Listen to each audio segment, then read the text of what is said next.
C'est toujours un plaisir, Madame, Messieurs, de vous retrouver pour le compte de cette émission que vous aimez tant paramétrer sur votre chaîne de repos vers Pâturage Télévision.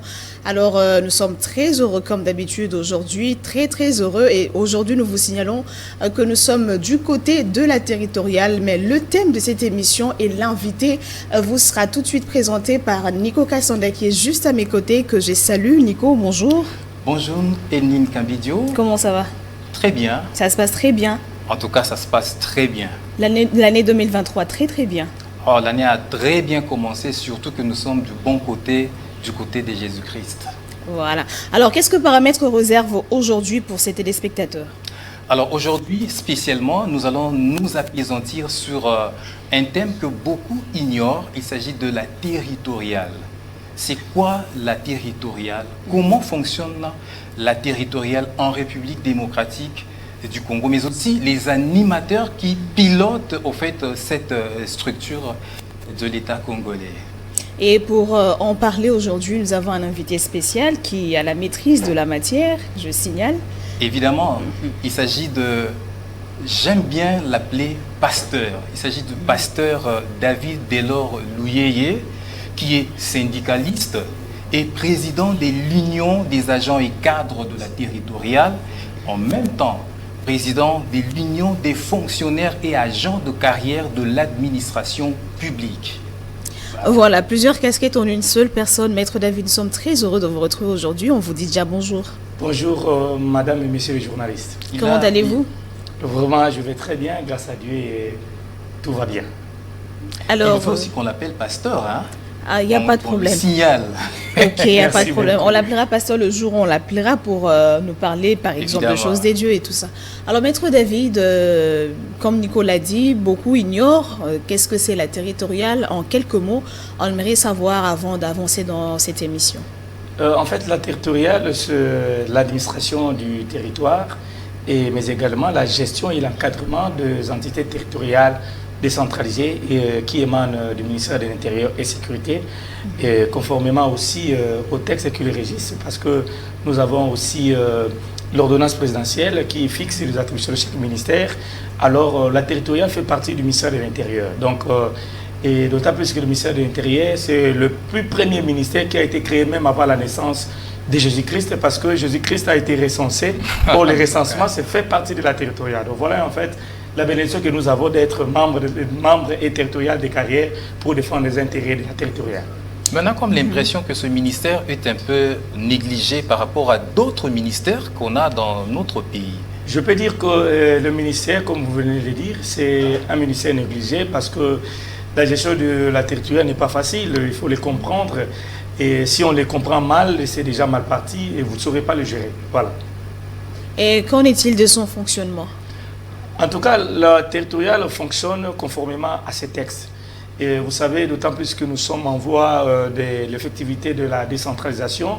Et les lois qui régissent la décentralisation, dont je cite notamment la loi numéro 10, la loi organique numéro 10/011 du 18 mai 2010 qui fixe le subdivision territoriale dans l'intérieur des provinces. Nous avons également la loi numéro 08/016 du 17 octobre 2008 qui porte sur la composition, l'organisation et le fonctionnement des entités territoriales décentralisées.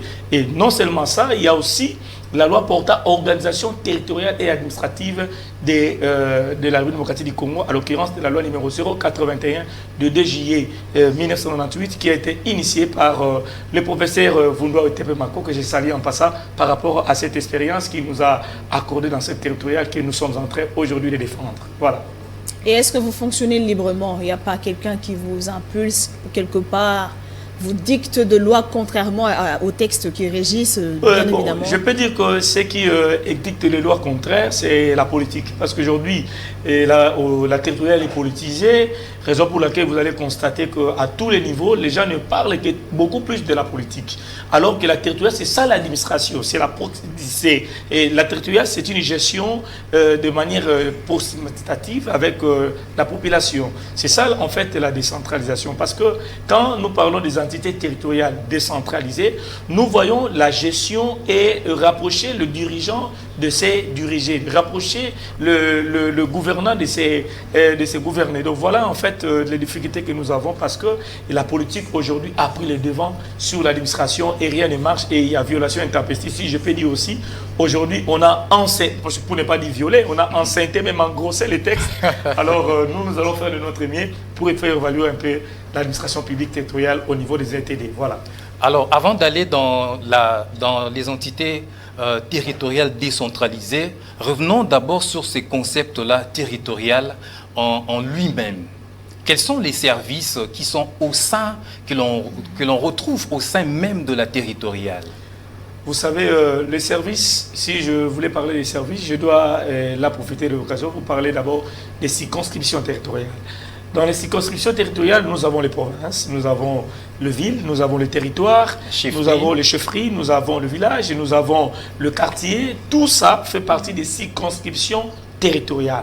Alors, dans ces circonscriptions territoriales, il y a des services qui relèvent de la territoriale, dont notamment, et je vous donne des exemples comme l'ONIP, pour l'identification de la population. C'est un service du ministère de l'Intérieur qui fait partie de la territoriale. Nous avons les services qui sont l'état civil aujourd'hui, le mariage. Quand vous voulez vous marier, vous devez aller vous prononcer à l'état civil. Vous faire enregistrer. Si vous aujourd'hui, quelqu'un meurt dans votre quartier, on doit en fait il faut les déclarer à la commune ou au quartier.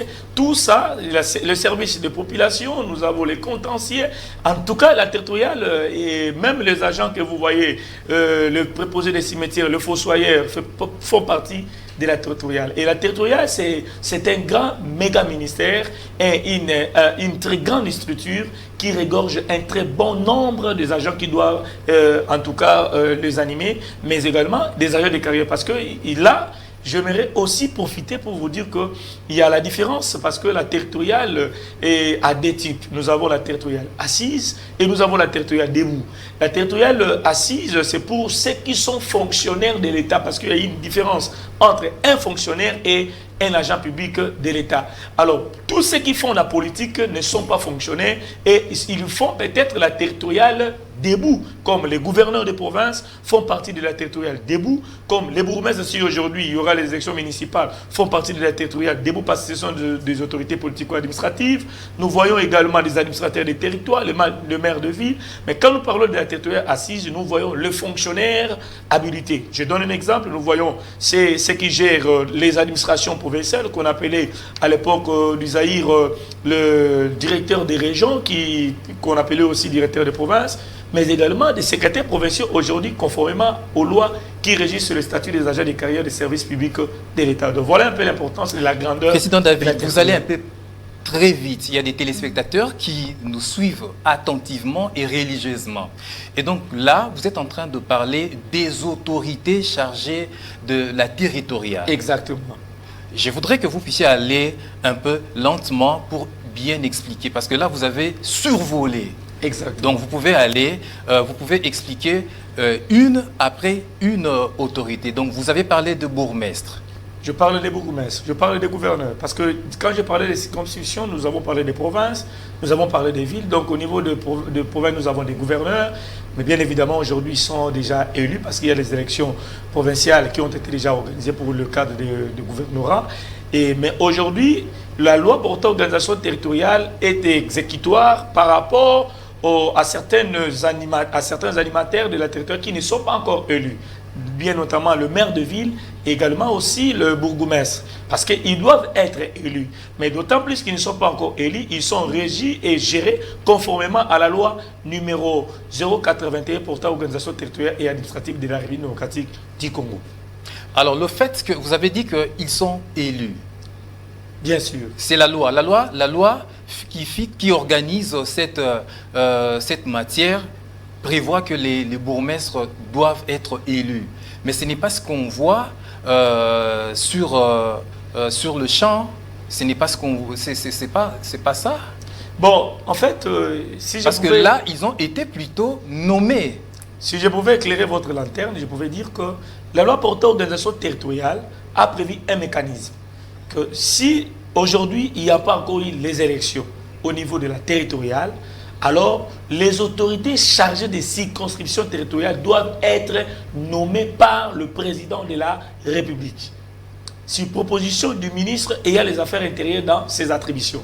Voilà l'aspect que nous avons. Donc, comme il n'y a pas encore eu les élections municipales locales, donc les autorités chargées des circonscriptions territoriales, notamment les bourgmestres et les maires de ville, sont nommés par le président de la République. Alors, dans ce cas, la question qui serait posée serait, qu'est-ce qui entrave au fait l'effectivité des élections?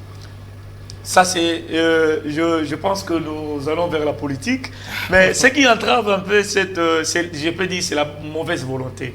Parce qu'aujourd'hui, on a tout politisé, parce que vous avez la territoriale qui est vraiment une grande structure, mais malheureusement, aujourd'hui, la territoriale n'a pas vraiment une image comme nous l'avions connue à l'époque coloniale et aussi à l'époque du Zaïre, pour logement, avec l'époque du fait Mosé Laurent de Juré Kabila. Donc, la territoriale, c'est d'ailleurs pour moi, si ça dépendait que de moi, je préférerais encore à la territoriale qui ait beaucoup plus de nominations que des élections. Parce que quand aujourd'hui il y a élection au niveau de la territoriale, vous savez que tout sera politisé. Donc vous allez voir aujourd'hui déjà, vous remarquerez, vous conviendrez bien avec moi que même au niveau des provinces, quand quelqu'un devient gouverneur, il peut faire tout ce qui est bon lui semble parce qu'il s'est dit que non, moi je ne serai sanctionné que par l'Assemblée provinciale. Alors, et les agents et fonctionnaires commis ou soit affectés au niveau de ces entités territoriales décentralisées sont devenus comme la proie de ces autorités politico-administratives. Donc voilà les difficultés que nous avons. C'est pourquoi pour moi, si ça dépendait que de moi, je préférerais mieux qu'au niveau de la territoriale qu'il y ait des nominations que des élections. Vous allez voir au niveau, à l'époque du Zaïre, mais également à l'époque de feu Mosé Laurent Désiré Kabila, le gouverneur même était nommé. Donc quand aujourd'hui vous vous comportez mal comme gouverneur ou comme bourgmestre, et le gouverneur, le président de la République peut vous révoquer à tout moment. Donc voilà, ça aussi. Par rapport à la loi que vous avez évoquée, il n'y a pas de contradiction entre la nomination et l'élection. Non, la loi portant des autres territoriales ne prévoit pas les élections. La loi prévoit la nomination en attendant les élections. Voilà ce qui est prévu dans la loi portant organisation territoriale. Alors, quelles sont les relations qui existent entre les autorités chargées de la territoriale, entre elles? Les relations, là, vous allez comprendre que je vais vous expliquer des choses. Il y a une différence entre la politique et l'administration. Parce que la loi et la Constitution, notamment à ses articles 193 et 194, dit que l'administration publique territoriale est apolitique, neutre et impartiale. Nul ne peut la détourner pour des fins politiques ou partisanes. Elle comprend la fonction publique nationale et tous les services qui sont peut-être résidus dans cette structure. Donc, aujourd'hui, le problème qui est là, c'est la mauvaise compréhension et l'interprétation erronée de certains textes qui régissent l'administration et la politique.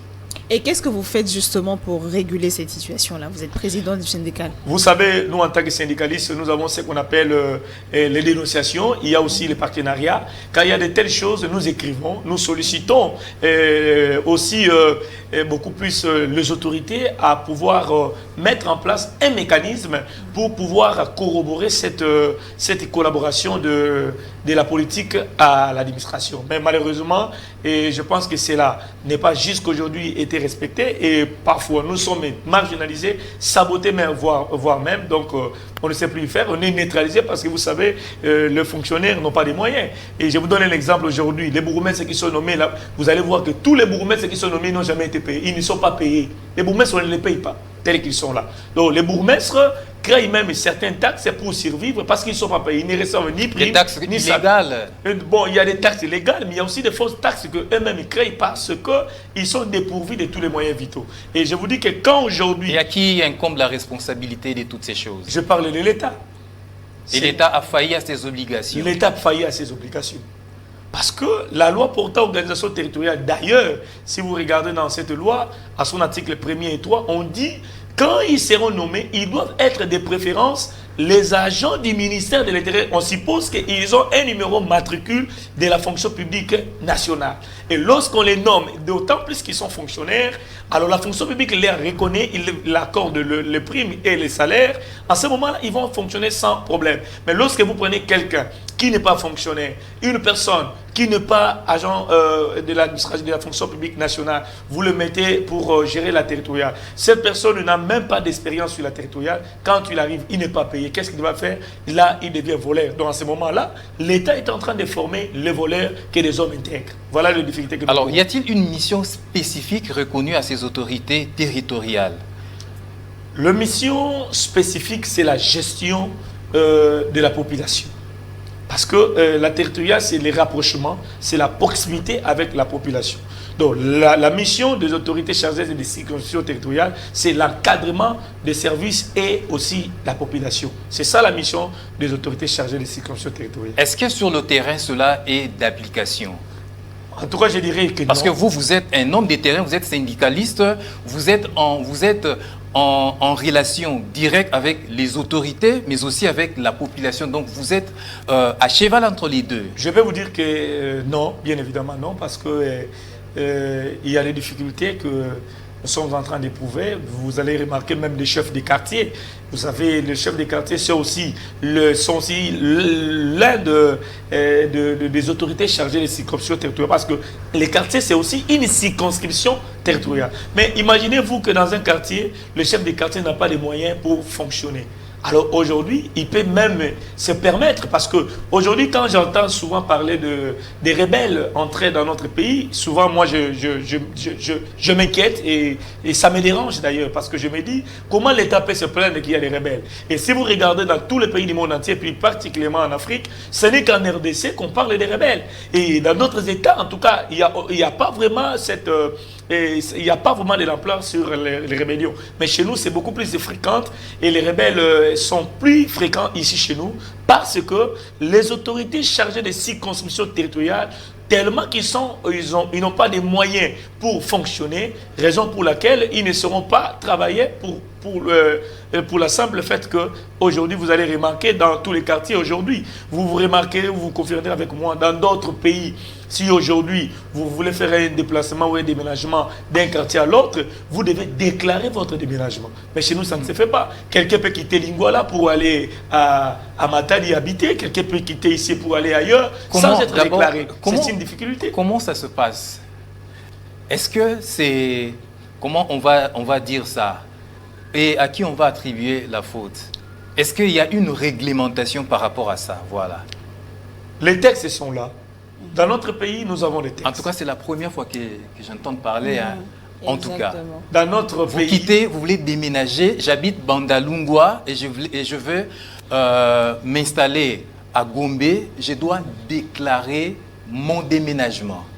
Je vous ai donné cet exemple aussi qui est très facile parce que, vous savez, nous avons à la territoriale le ministère de l'Intérieur et Sécurité. Je pense que vous comprenez. Quand on dit intérieur, on ne dit pas extérieur, on dit le ministère de l'Intérieur et Sécurité. Dans les cadres sécuritaires, dans des pays, parce que moi j'ai développé une thématique où j'ai dit que tous les pays, il n'y a pas de pays développés. Moi je parle beaucoup plus de pays en voie de développement parce que, et vous savez aujourd'hui, dans notre pays, nous sommes un pays vraiment sous-développé. C'est pourquoi nous souffrons de sida aujourd'hui. Nous sommes des sidaïens avec un salaire insignifiant et difficilement acquis. Voilà le sens de notre difficulté. Pas les sida en termes de... Donc voilà, je ne parle pas en termes de maladie, mais je parle en termes de fonctionnement. Donc voilà la difficulté. Mais comme nous avons le ministère de l'Intérieur et de la Sécurité, et nous avons le service qui est le service de la population. Dans le service de la population, vous remarquerez, lorsque quelqu'un meurt, il doit déclarer. Lorsque quelqu'un, il y a dans le service de l'état civil, il y a une naissance, vous devez aussi le déclarer, le faire enregistrer. Alors, comme il y a le service de la population, quand vous êtes identifié, vous recevez un visiteur chez vous, il faut que le quartier, le bureau du quartier soit informé que chez vous, là-bas, il y a tel. On doit avoir toutes les coordonnées de la personne que vous avez reçue. C'est aussi pour votre propre sécurité et aussi pour la sécurité du territoire. Mais si cela n'est pas fait, vous pouvez recevoir un rebelle. Vous allez héberger des rebelles. À qui la faute? Mais cette faute, je ne cesse de les répéter. Ça incombe à l'État congolais. C'est l'État. Est-ce que vous pensez que l'État congolais a les moyens suffisants justement pour faire ce travail-là? Il en a les moyens. Mais quand vous parlez de milliards de dollars, lorsque dans notre pays, on ne vole que des milliards, je n'ai jamais entendu parler de millions. Je n'entends que des milliards. Mais quand vous parlez de l'État congolais, à qui la faute incombe? C'est par le biais de quel service? Je vais parler parce que vous savez, nous avons 3 pouvoirs. Nous avons le pouvoir législatif, nous avons le pouvoir judiciaire, nous avons aussi le pouvoir exécutif.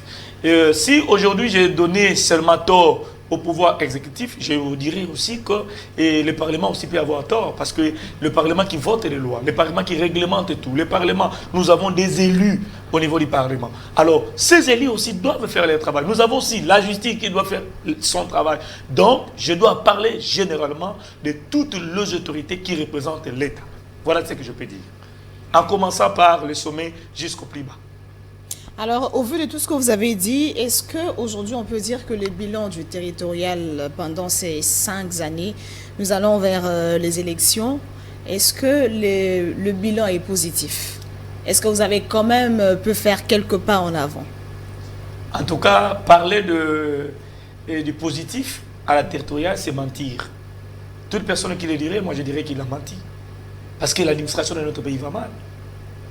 Allez-y, allez vérifier même les bâtiments administratifs de l'État, dans les différentes administrations, même au niveau des provinces. Si vous voulez, nous pouvons faire la proximité. Avec vous, nous descendons sur le terrain, allez visiter même des quartiers, allez visiter même les chefferies. Vous verrez que l'administration va mal. Il y a dans le bureau de l'État, à la territoriale, vous trouverez, il y a des tables qui datent des tables que les colons ont laissées depuis 1960. Ça se trouve jusqu'à aujourd'hui. Les bureaux ne sont pas équipés. Comment vous allez fonctionner? Il manque même des papiers duplicataires. Imaginez-vous. Aujourd'hui, pour écrire même une lettre, il y a certaines autorités politico et administratives territoriales qui utilisent même les papiers de cible parce qu'il n'y a pas de papiers duplicataires. C'est une difficulté. D'ailleurs, il n'y a pas longtemps, récemment, j'ai été au Congo central, mais c'était très grave. Avec tout ce que j'ai reçu comme information, et je pleurais dans mon âme comme Jésus a pleuré devant la tombe de Lazare. C'était terrible. Mais il y a quand même de l'amélioration par rapport au paiement des fonctionnaires avec le régime de Félix Tshisekedi. Là, on va le reconnaître quand même. Si aujourd'hui je reconnais les efforts du gouvernement, je vais féliciter le président de la République dans sa vision du peuple d'abord. Je vais aussi féliciter le Premier ministre, Jean-Michel Samaloukondo, qui a vraiment matérialisé la vision du chef de l'État. Il a même pérennisé cette vision. Mais également aussi le vice-premier ministre, ministre de la fonction publique, Jean-Pierre Yahoué-Bois, qui, d'office, a fait fonction d'un bon père qui sait prendre souci de sa famille. Et aujourd'hui, pour l'amélioration, je dirais plus ou moins à 70%, et au fur et à mesure que nous évoluons. D'ailleurs, et je félicite le vice-premier ministre, ministre de la fonction publique, qui chaque fois, avant de poser un acte, il se réfère toujours à nous qui sommes les partenaires sociaux. Il nous consulte, il s'entretient toujours avec nous, afin de voir dans quelle mesure nous pouvons résoudre les problèmes des fonctionnaires. Mais cela ne suffit pas. Cela ne suffit pas. Le ministre de la fonction publique ne gère que la carrière des agents de l'État. Il ne gère pas la territoriale. La territoriale est gérée par le ministère de l'Intérieur. Là, je parle du vice-premier ministre et ministre de l'Intérieur qui doit faire les efforts dans son secteur aussi pour redorer l'image des territoires comme son collègue de la fonction publique est en train de le faire. Donc, pour l'amélioration des salaires, je dirais que c'est à 80%. Nous sommes en train d'avancer petit à petit. Mais moi, j'avais préféré, comme il y a eu des accords avec le gouvernement depuis des années antérieures, dont le huissier déjà devait aujourd'hui toucher $200 comme salaire, mais cela aujourd'hui n'est pas pratique parce que jusqu'à aujourd'hui le huissier n'a pas $200, le huissier n'a que 240 000 francs. Et le secrétaire général aujourd'hui du ministère, n'importe quel ministère, comme salaire, il n'a pas un salaire de 400 000 francs, si je peux vous dire. Un secrétaire général, s'il vous plaît. Le salaire de base, il n'y a aucun secrétaire général qui a un salaire de base de 400 000 francs jusqu'à aujourd'hui. Donc, le vice-premier ministre de la fonction publique est confronté à beaucoup de difficultés. Il a ses soucis, mais on ne l'aide pas par ses collègues membres du gouvernement. Et donc, votre bilan à vous, en tant que syndicat, qu'est-ce que vous avez pu changer ou qu'est-ce que vous avez pu empêcher? Quelque chose qui allait peut-être gangréner la territoriale? Pour moi, je pense que c'est les fonctionnaires qui doivent décider. Moi, je ne peux pas décider à la place de fonctionnaires territoriaux. Et c'est à eux de décider. Et aujourd'hui, je parle à leur nom parce qu'ils m'ont mandaté. Mais quand je parle à leur nom, je dirais que nous sommes en train de nous préparer pour faire entendre cette fois-ci notre voix parce que nous l'avons déjà fait entendre. Et il y a eu quelque part aussi des échanges. Nous avons organisé des commissions avec le gouvernement. Et nous sommes en train de voir aussi dans quelle mesure il est possible reprendre encore cette année ces activités. Mais nous voulons pas que cela soit en fait confronté avec le politique, pour ne pas dire qu'aujourd'hui nous sommes en train de combattre les chefs de l'État. Parce que vous savez, aujourd'hui on risque de mal, parce que si aujourd'hui les syndicats et les libertés syndicales est garantie par la Constitution, son article 38, mais si aujourd'hui vous, avec les agents, vous voulez revendiquer, on risque de dire que voilà, ils sont en train de combattre les chefs de l'État, alors que c'est un droit. Parce que nous devons faire entendre notre voix en organisant peut-être des sittings, si nous avons écrit, nous avons donné des préavis, et que les autorités habilitées n'ont rien fait. En ce moment-là, nous allons passer par des actions syndicales de grande envergure avec les effets rétroactifs. Voilà ce que nous pouvons Alors, faire. parlant de la décentralisation, quels peuvent être aujourd'hui les grands enjeux de la décentralisation en République démocratique du Congo? Les grands enjeux, la décentralisation dans notre pays est confrontée à beaucoup de difficultés. Par exemple, Aujourd'hui, on comprend très mal la décentralisation. Parce que vous savez, quand on parle de la décentralisation, il faut qu'il y ait un gouvernement provincial qui doit exister avec sa fonction publique provinciale. Au niveau des communes, nous devons avoir une fonction publique communale. C'est-à-dire quoi? Si aujourd'hui, vous remarquerez que tous ceux qui sont porteurs du numéro matricule ne sont que les agents du gouvernement central, parce que nous avons des services déconcentrés qui sont déployés au niveau des provinces. Mais aussi, les provinces doivent elles-mêmes aussi créer leurs services. Les provinces ils doivent aussi trouver, recruter les gens qui doivent servir. Et c'est par là que, quand la province y recrute, la province elle-même aussi doit recruter et aussi retraiter. Mais cela n'est pas fait jusqu'à aujourd'hui. La mise en place de la fonction publique provinciale n'a jamais été effective. Au niveau d'ailleurs de communes, il n'y a pas encore eu les élections. tout est décentralisé. La décentralisation n'est pas encore effective jusqu'à aujourd'hui. La décentralisation n'est pas effective. J'allais dire tout est centralisé. Tout est centralisé. Nous sommes encore dans la centralisation du pouvoir. Si je peux le dire. Parce que tout, c'est le gouvernement central. Que ce soit le service public, que ce soit, comment dirais-je encore, le paiement des fonctionnaires. C'est seulement l'administration centrale. Donc, jusqu'aujourd'hui, il n'y a aucune province qui a créé ses propres services. Il les a recrutés, nous recrutés aussi payés ou retraités, mais parce que la loi dit, quand il y aura la fonction publique provinciale, la province recrute et aussi retraite. C'est l'agent qui lui-même a recruté. La commune recrute et elle-même aussi doit retraiter les gens qu'il a. Ce n'est pas le gouvernement central. Le gouvernement central, lui, fait aussi son travail.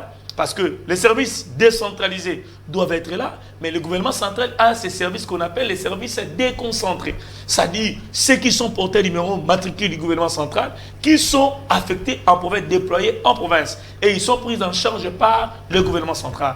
Mais la province aussi doit avoir ses services et ses agents qui lui-même doit prendre en charge. Mais vous allez remarquer aujourd'hui, je parle par exemple des régies financières, il y a certaines directions de régies financières qui sont créées au niveau des provinces, comme au niveau de Kinshasa, ici nous avons DGRK, Direction générale des ressources de Kinshasa, nous avons DGRK au niveau du Congo central, mais allez voir dans ces services, les provinces ils sont incapables de payer leurs agents. Ils sont plus ou moins dans le 101 mois d'aéré, mais c'est compliqué. Si la province n'arrive pas à payer ses agents que lui-même recrute, est-ce qu'il sera capable de créer d'autres services? Est-ce qu'il y a une loi qui réglemente ou qui organise la décentralisation en RDC? Je parle bien de la loi numéro 08/016 du 7 octobre 2008 portant composition, organisation et fonctionnement des entités territoriales décentralisées. Est-ce qu'elle est vulgarisée? C'est là le problème. C'est aussi ça le problème parce que jusqu'aujourd'hui, moi je demanderais que le gouvernement puisse convoquer une séance de travail avec toutes les autorités provinciales afin de rendre effective cette décentralisation. Et aussi, le ministre de la fonction publique, vice-premier ministre Jean-Pierre Liao, doit aller trop vite pour permettre à ce que la mise en place de la fonction publique provinciale et au niveau de communes soit effective pour leur permettre de fonctionner. Et aussi, faire en sorte que, comme nous sommes en train d'avancer vers les élections politiques, qu'il y ait les élections aussi municipales. Qu'on ne nous trompe pas seulement dans les calendriers, et nous voyons qu'il y a les élections municipales, mais quand vous allez voir durant les élections, on voit que les élections législatives nationales et provinciales est et les élections municipales et communales sont négligées, c'est ça aussi la difficulté. Donc il faut que cela soit élargi pour qu'à chaque niveau d'État, qu'il y ait quand même des représentants valables et légaux de l'État congolais et aussi de chaque population que nous dirigeons. Et vous, étant que syndicat, vous avez déjà pu, je ne sais pas, rappeler à l'autorité par rapport à l'avantage ou aux avantages, aux différents avantages qu'apporte la décentralisation, par exemple, par des affiches, par des manifestations, des mémos, par exemple, demander des audiences. Vous savez, quand je parlerai des avantages, la décentralisation permet la mise en place de services adaptés aux besoins de la population. C'est-à-dire on va rapprocher l'État à sa population. C'est ça l'avantage. Mais le désavantage, c'est lorsque cette décentralisation est très mal comprise. Et aussi, quand il n'y a pas de vulgarisation, en tout cas, nous perdons. C'est ça la difficulté. Mais nous, en tant que syndicat, nous avons à chaque fois mené des actions et aussi fourni des efforts pour que l'effectivité de la décentralisation soit rendue possible. Mais fort malheureusement, jusqu'à aujourd'hui, et cela n'a pas été fait. Bon, qu'est-ce que nous pouvons faire? Nous n'avons pas assez de moyens pour mener des actions. Et vous savez que nous sommes limités. Un politique peut aller partout où il veut parce qu'il a l'argent. Déjà, les députés qui touchent plus de 21 000 $, mais un fonctionnaire qui ne touche même pas un des 100 000 francs, ça devient compliqué. Donc voilà. Et je pense qu'avec les camarades d'Iko Kassanda, à chaque fois, ils nous voient avec nos agents qui se plaignent chaque fois dans notre ministère de l'Intérieur. Un agent qui va à la banque et qui touche une prime de 15 000 francs congolais. Et imagine que ta mère travaille, mais il touche 15 000 francs. Et ces 15 000 francs, ta mère habite à Maluku et doit venir toucher pendant les 30 jours après qu'elle a travaillé, elle doit venir toucher ça dans une banque à la Gombe, 15 000 francs. Et quand elle va quitter la Gombe pour arriver à Maluku, j'imagine que peut-être l'argent déjà... Ce n'est même pas le transport de... Mais c'est compliqué. Donc l'État lui-même est en train d'insulter même la population. C'est compliqué. Et notre ministère, d'autant plus que moi je demande, comme c'est un ministère qui a été créé même avant la naissance de Jésus-Christ, c'est un ministère qui a recensé Jésus, ça doit quand même être un ministère béni. Si on doit donner beaucoup plus de moyens, c'est au ministère de l'Intérieur qu'on doit donner des moyens, c'est au ministère de l'Intérieur qu'on doit donner beaucoup d'avantages. Nous ne négligeons pas. Vous avez parlé de moyens financiers, bien évidemment. Est-ce que c'est le seul moyen qui vous permet justement de combattre tous ces fléaux? Parce qu'il n'y a pas d'autres moyens. Les autorités de circonscription territoriale ou les autorités qui dirigent ou qui gèrent la territoriale se plaignent qu'il n'y a pas de moyens. Et je peux vous donner un exemple. Dans toutes les administrations provinciales, jusqu'à aujourd'hui, nous sommes dans plus ou moins de, je pense, 30 ou 35 ans, qu'il n'y a jamais eu un rapport au niveau du gouvernement central. Imaginez qu'il n'y a pas un rapport que le gouvernement provincial fait au gouvernement central. Plusieurs années. Les provinces ne font pas des rapports. Parce qu'ils se disent qu'ils ne reçoivent pas de rétrocessions, ils ne reçoivent pas les moyens. Et déjà, certaines autorités de la territoriale assise sont négligées. Elles sont négligées. Et comment est-ce que l'administration peut fonctionner? Quand déjà il y a négligence, quand il y a déjà marginalisation, déjà c'est une difficulté. Et tout ça, on attribue la responsabilité ou la faute aux politiques? Aux politiques. Aux politiques. Et là, on peut dire qu'il n'y a pas de solution. On attend juste leur volonté. Donc, là, on tourne en rang. Non, mais quand je dis que les politiques sont en train de former, l'État est en train de former des voleurs. L'État congolais forme les voleurs. Comment ça? Je vous dis que l'État congolais forme les voleurs. Parce que lorsque vous êtes parent, vous envoyez votre enfant à l'école, vous ne payez pas les frais. On chasse votre enfant de l'école et l'enfant rentre. Demain, toi, tu l'envoies à l'école, on le chasse, il rentre. Et le lendemain, il dit, papa, je ne pars pas à l'école, tu commences à les frapper. Imaginez un peu ça. Toi, tu n'as pas payé, mais tu frappes l'enfant. Donc, l'enfant doit se prendre en charge. Donc là, tu vas envoyer l'enfant, c'est juste un message qui donne l'enfant, donc, soit tu vas voler pour étudier, soit tu vas vendre de l'eau. Ce n'est pas normal. Lorsque vous engagez les gens, vous devez leur disponibiliser ou disposer des moyens adéquats pour gérer les services que vous les avez confiés. C'est ça la mission de l'État et aussi ses compétences. Voilà, ça c'est très bien dit. Président David Louyeye, on va aborder un autre point important. C'est celui des élections au niveau de l'administration publique, des élections conjointes qui seront organisées et par le ministère du Travail et par le ministère de la fonction publique. Qu'en est-il? Lorsque je parle des élections sociales, au niveau des entreprises publiques et privées, c'est le ministre du Travail qui organise les élections. Parce que les syndicats, nous avons des syndicats de l'administration publique et aussi nous avons des syndicats du secteur privé. Et si vous êtes un syndicat du secteur privé, je pense que c'est le ministère, quand il y a élection, vous allez participer aux élections organisées par le ministère du Travail. Pour les syndicats de l'administration publique, c'est le ministère de la fonction publique qui organise les élections dans toutes les administrations publiques. Comme en 2013, il y a eu des élections sociales organisées par le ministre de la fonction publique, mais ces élections étaient partielles parce qu'elles ont été organisées simplement dans les secrétariats généraux. On ne les avait pas étendues dans les provinces et dans les communes parce que le gouvernement n'avait pas les moyens. Et cette fois-ci, nous avons demandé à ce que ces élections soient organisées à tous les niveaux. Parce que les élections syndicales, c'est aussi ça la démocratie. Parce que les agents eux-mêmes doivent se choisir le syndicat qui doivent les défendre, qui doit défendre leurs intérêts. Bien sûr, c'est du patronat qui ne doivent pas aussi être aliénés. Donc pour le moment, le ministère du Travail a déjà publié un calendrier. Il a aussi signé un arrêté qui convoque les élections sociales d'ici le mois d'avril prochain. Il y aura les élections syndicales dans les entreprises publiques et privées. Bien notamment, il y a les entreprises telles que le CNCPT, qu'on appelait à l'époque ONATRA et consorts. Et c'est le ministère du Travail qui organise les élections. Alors nous, notre syndicat n'est pas seulement un syndicat pour l'administration publique. Notre syndicat s'étend dans tous les secteurs. C'est là où d'ailleurs j'allais poser cette question. Exactement. En tant que président de l'Union des fonctionnaires et agents des carrières de l'administration publique, alors, donc, où est-ce que vous vous situez? Parce que l'Union des fonctionnaires et agents des carrières de l'administration publique, dont j'ai la charge de diriger, c'est un syndicat non seulement pour la fonction publique, mais aussi un syndicat interprofessionnel. C'est-à-dire pour tous les travailleurs qui sont dans les entreprises publiques et privées. Donc, tel que je suis là, je peux défendre toute personne qui adhère dans mon syndicat. Bien sûr, s'il est, soit je ne sais pas, dans le secteur privé ou public, je peux les défendre. Et parce que, on dit, l'adhésion à un syndicat est libre. Donc, chacun est libre d'adhérer. Même vous, d'ailleurs, vous êtes membre, je pense. Et quels sont les avantages dont vous jouissez? Les avantages que nous jouissons, c'est rapporter aux fonctionnaires leurs droits. C'est ça les avantages.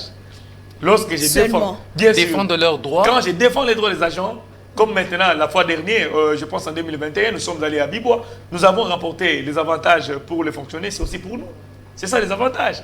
Quand on a signé les accords avec le gouvernement pour majorer au moins le salaire de fonctionnaires et aussi réduire l'UPER, c'est déjà un avantage, non seulement pour les fonctionnaires, parce que nous-mêmes, au-delà d'être défenseurs des droits des fonctionnaires, nous sommes nous-mêmes travailleurs. Et de leur côté, ils se cotisent quand même un petit rien pour... Mais les syndicats vivent par les cotisations de ses membres.